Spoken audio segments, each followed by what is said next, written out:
আমরা যে ফ্ল্যাটে আছি ভাড়া, তা আমি বাড়িওয়ালাদের চিনি না। তা ওপরে ওরা বলছে ওরা বাড়িওয়ালা। জল পাকা সবই বন্ধ করে দেয় ওরা। সেই কারণে বুঝতে পারছি যে ওরা বাড়িওয়ালা। তার কারণ হচ্ছে ওপরে সব ওদের ওইভাবেই ফিট করা রয়েছে। কারণ নিচে কিছু ফিট নেই সেটা বুঝতেই পারি, বন্ধ করে দেয় সব কিছু। এবার আমি বারবার বলছি যে আমরা থাকবো না, আমার ভাইও, আমরা কেউ থাকবো না, আমরা বাড়ি পেয়ে গেছি চলে যাব, কিন্তু আমাদের আটকেই রেখে দিয়েছে। আমাদের অ্যাডভান্স টাকাটা দিচ্ছেই না, কিছুতেই দিচ্ছে না যে আমরা এই ফ্ল্যাটটা ছেড়ে আমরা বাড়ি পেয়ে গেছি, আমরা বাড়িতে চলে যাব, কিছুতেই করছে না।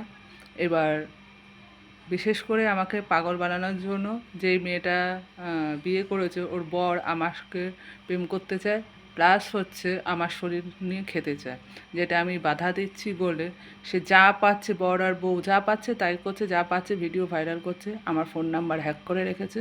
ওর বর হচ্ছে হরিদেবপুর থানার অফিসার, এবার আবির চৌধুরী।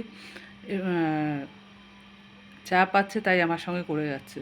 মেয়েটি অনেক অন্যায় করেছে, যেহেতু বউ হয় অন্যায়ের উপর অন্যায় করে যাবে, কিন্তু তাকে কিছু বলা যাবে না, সেই জন্য সে তার বউকে শাস্তিও দেবে না।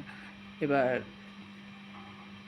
আমি কাজ করতে চাইছি, আবির আমাকে কাজ করতে দিচ্ছে না, তার কারণ হচ্ছে ওর বউর নামে আমি কেস তুলব, সেই আবিরের নামে কেস তুলব, এই কারণে আমি কাজ করতেও পারছি না, যেহেতু আমাকে ভাইরাল করে রেখেছে। এবার ভাইরাল করলে আমি পার্লারে কাজ করি, এইসব কাজ করা যায় না, কী করব এখন আমি ভেবেও পাচ্ছি না। বাড়িও ছাড়তে দিচ্ছে না, কাজও করতে দিচ্ছে না, যে আমি কেস তুলব। এবার আমি কিছু বুঝতে পারছি না কী করব।